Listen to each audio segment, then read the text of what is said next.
Hello everyone, welcome to my YouTube channel. आज मैं introduction of biology के बारे में आपको बताऊंगा। ध्यान से समझिएगा, ये बहुत ही ज़रूरी है कि हम लोग बायो पढ़ने से पहले बायोलॉजी का इंट्रोडक्शन जानें। ध्यान से देखिएगा कि बायोलॉजी ये एक टर्म है जो दो शब्दों से मिलकर बना हुआ है। बायो, जिसका मतलब होता है लिविंग, बायो मीन्स लिविंग या लाइफ, और लॉगी जो वर्ड है, ये लॉगी का मतलब यहाँ पे साइंस होता है या स्टडी होता है। अब मैं साइंस और स्टडी को एक दूसरे से रिलेट कर रहा हूँ। तो ये जो साइंस वर्ड है ना, वो मैं किसी भी टर्मोलॉजी में सेट कर सकता हूँ। जैसे कि अगर मैं मैथ्स पढ़ता हूँ तो मैं ऐसा कह सकता हूँ कि ये मैथमेटिकल साइंस है, और अगर मैं हिस्ट्री पढ़ता हूँ तो हिस्टोरिकल साइंस, सोशल स्टडी पढ़ते हैं तो सोशल साइंस। इस तरह से हम किसी भी प्रकार के स्टडी को साइंस कह सकते हैं। तो साइंस यानी कि स्टडी, और स्टडी यानी साइंस। उसी तरह से लिविंग और लाइफ ये भी एक दूसरे से रिलेट करते हैं। मेरा कहने का मतलब ये है कि अगर कोई जीव को हम लिविंग बोल रहे हैं तो वो उसके अंदर लाइफ जरूर होता है। ठीक है, बात समझ में आ रहा होगा। तो यहाँ से एक नया इंट्रोडक्शन निकलता है कि स्टडी ऑफ लिविंग और लाइफ इज कॉल्ड साइंस। तो हम ऐसा कह सकते हैं कि स्टडी ऑफ लिविंग और life is called life science. तो बायोलॉजी का दूसरा नाम यहाँ पे हम लाइफ साइंस भी कह सकते हैं। अगर इसको और टर्मोलॉजिकल वे में समझे तो टर्मोलॉजिकल वे में इसका जो डेफिनेशन होगा और सिस्टमैटिक वे में तो वो कुछ इस प्रकार होगा: the branch of science that deals with the study of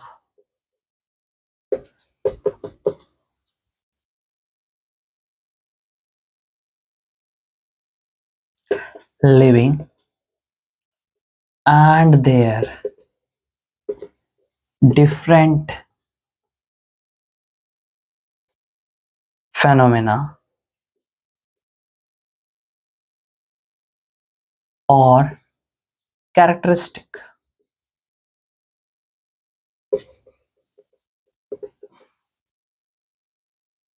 called biology। आप यहाँ पे लिविंग, या यहाँ पे जरूरत है तो आप लिविंग के जगह पे लाइफ भी एडजस्ट कर सकते हैं। लिविंग या लिविंग थिंग्स बोलना ज्यादा अच्छा बेटर रहेगा।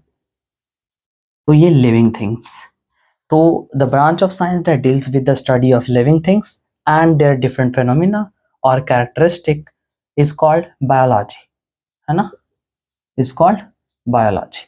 बात समझ में आ रहा होगा। तो ये एक बेस्ट और बढ़िया डेफिनेशन है ताकि हम बायोलॉजी को एक्सप्लेन कर सकें। इसके बाद आते हैं कि बायोलॉजी जो है कि स्टडी ऑफ बायोलॉजी कौन सबसे पहले किया।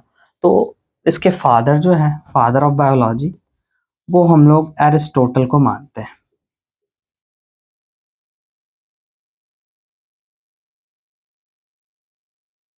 है ना, एरिस्टोटल। हिंदी में इन्हें हम अरस्तु भी कहते हैं, अरस्तु। अब हम आगे देखेंगे ब्रांचेस ऑफ बायोलॉजी के बारे में कि बायोलॉजी का कौन कौन सा ब्रांच होता है।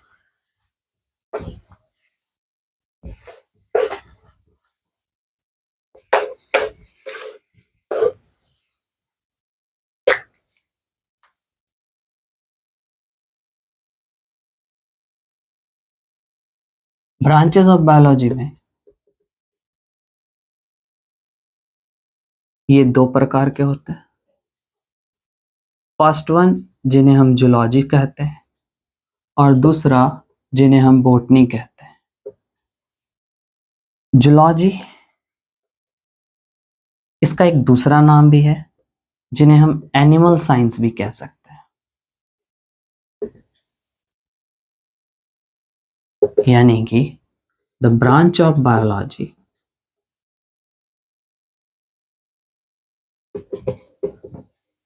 that deals with the study of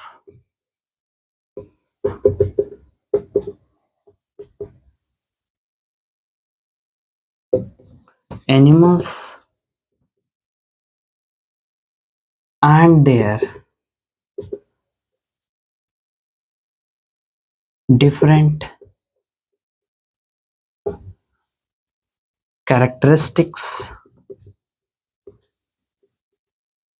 is known as zoology। या हम यहाँ पे इसके बिहेवियर के बारे में भी कह सकते हैं। अब इसी तरह से जूलॉजी के भी बहुत सारे ब्रांचेस होते हैं, तो हम यहाँ पे इसके ब्रांचेस ऑफ जूलॉजी के बारे में देखें तो कौन कौन ब्रांच होगा इसका। इसके भी फादर एरिस्टोटल है, तो फादर अगर हम यहीं पर एडजस्ट कर दें तो जूलॉजी के जो फादर है वो एरिस्टोटल है और बोटनी के जो फादर है वो थियोफ्रेस्टस है।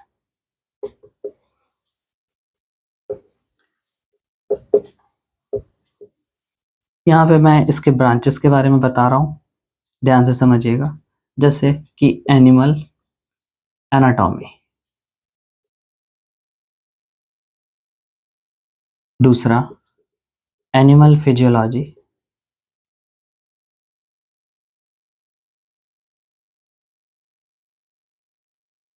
तीसरा एनिमल मॉर्फोलॉजी,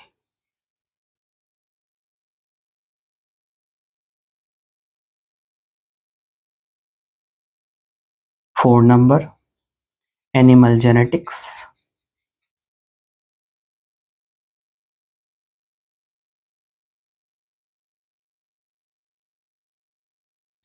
पांचवा साइकोलॉजी। यहाँ हम इकोलॉजी भी कह सकते हैं, लेकिन इकोलॉजी जो ब्रांच है ये बोटनी के अंतर्गत आता है।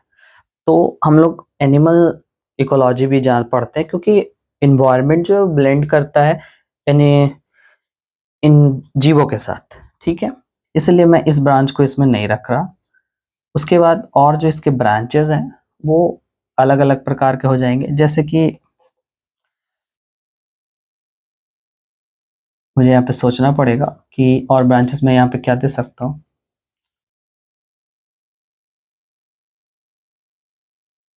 एनिमल हिस्टोलॉजी, हिस्टोलॉजी क्या होता है, तो टिश्यू की स्टडी, जो कि माइक्रो एनाटॉमी का एक भाग है। ये एक ब्रांच है माइक्रो एनाटॉमी का, तो ये 6 हो गया। 7 नंबर एनिमल से रिलेटेड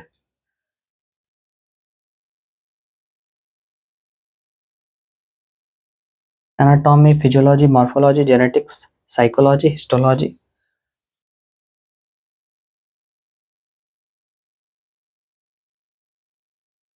टैक्सोनॉमी, एनिमल टैक्सोनॉमी यानी क्लासिफिकेशन ऑफ एनिमल और आइडेंटिफिकेशन, नोमेनक्लेचर, सारे चीजें टैक्सोनॉमी के अंतर्गत होता है। हम यहाँ पे एनिमल डाइवर्सिटी भी कह सकते हैं कि डाइवर्सिटी ऑफ एनिमल्स, ये भी ब्रांच है।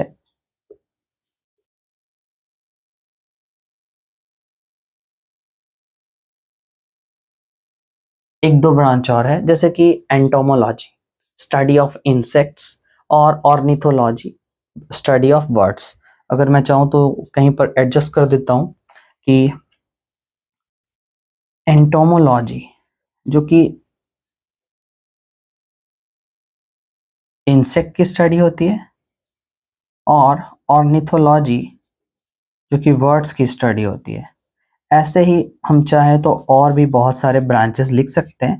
तो आप देख सकते हैं कि यहाँ पे बहुत सारे ब्रांचेस है जूलॉजी के, है ना।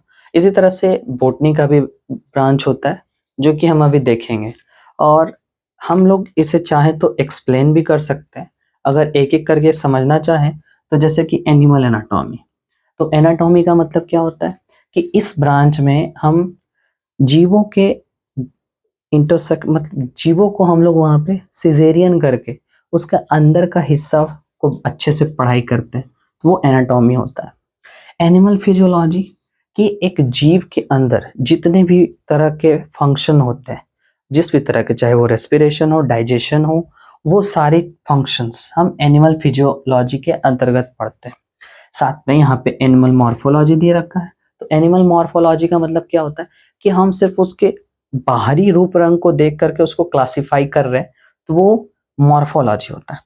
यहाँ पर जेनेटिक्स टर्म है, तो जैसे जेनेटिक्स जो कि इवोल्यूशन का एक छोटा सा भाग है, तो हम लोग एनिमल जेनेटिक्स जैसे कि उसके डीएनए के बारे में पढ़ते हैं और उनके बहुत सारे जेनेटिक मटेरियल के बारे में, है ना। तो ये जीन्स की स्टडी और क्रोमोसोम की स्टडी एनिमल जेनेटिक्स कहलाती है। साइकोलॉजी, तो ये एनिमल बिहेवियर के बारे में समझने में हमें हेल्प करता है ये ब्रांच। और एनिमल हिस्टोलॉजी, जो कि मैंने बताया कि ये स्टडी ऑफ टिश्यूज के बारे में, और यहाँ पे हम टिश्यूज के बारे में पढ़ते हैं, और ये एक माइक्रो एनाटॉमी का पार्ट है ना। एनिमल टैक्सोनॉमी यानी classification, identification and nomenclature of living organism का पार्ट।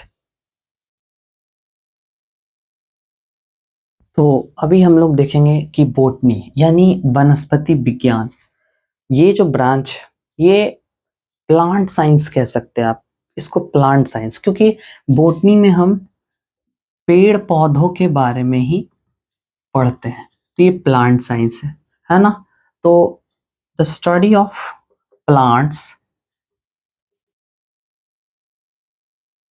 एंड देयर बिहेवियर, या हम इसके फंक्शन या इसके अंदर जो जो है इनके फिजियोलॉजी, इन सब की स्टडी करते हैं, तो हम लोग इसे क्या कहते हैं, बोटनी। और बोटनी के फादर थियोफ्रेस्टस है ना। इसी तरह से बोटनी जो है, तो इसके भी बहुत सारे ब्रांचेस हैं, जिसको मैं अच्छे से यहाँ पे एक्सप्लेन कर देता हूँ। इसका फादर मैंने पिछले पार्ट में भी दिखाया था, थियोफ्रेस्टस इसके फादर है। अब मैं यहाँ पर हम इसके ब्रांचेस को अच्छे से डिटेल कर लेते हैं। तो ब्रांचेस ऑफ बोटनी,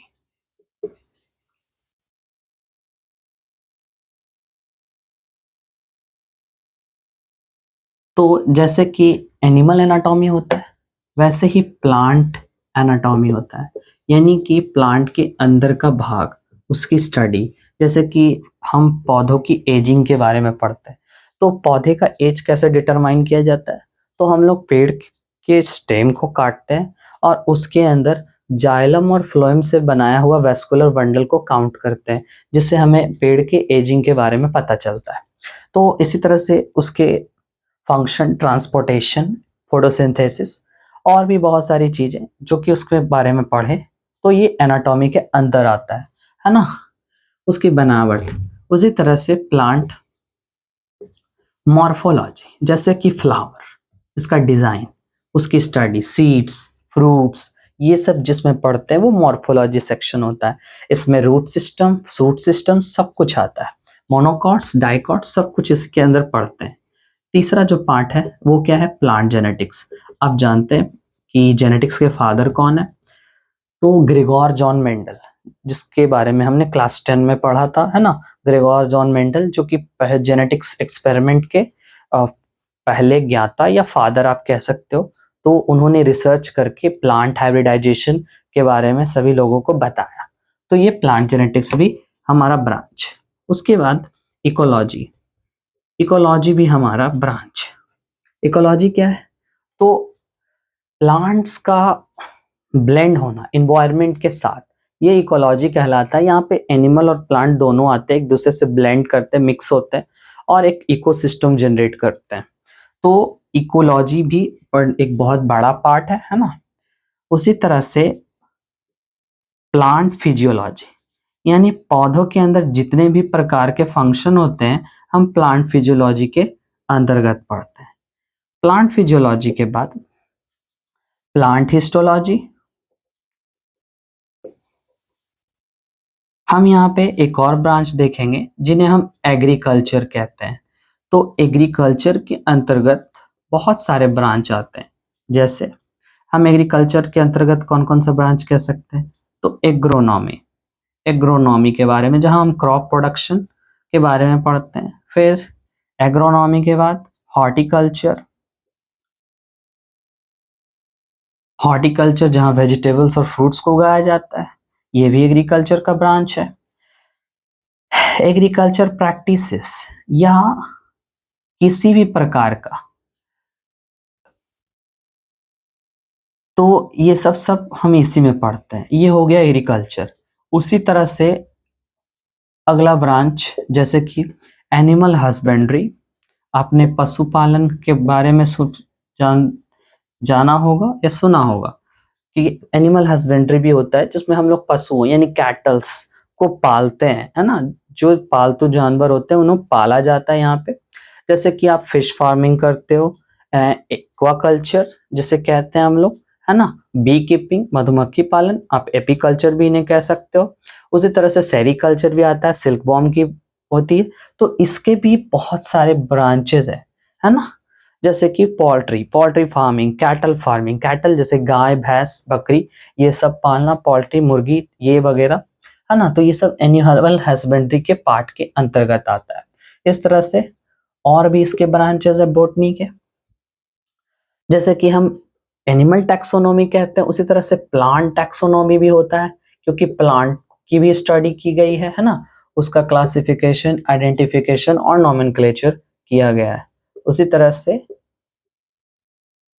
इसका प्लांट डाइवर्सिटी भी कह सकते हैं, क्योंकि पानी में रहने वाले पौधे या जमीन पे रहने वाले पौधों का भी एक बहुत बड़ा डाइवर्सिटी है, एक बहुत बड़ी क्लासिफिकेशन है और वैरायटी है ना, जिसको हम प्लांट डाइवर्सिटी के अंदर पढ़ते हैं।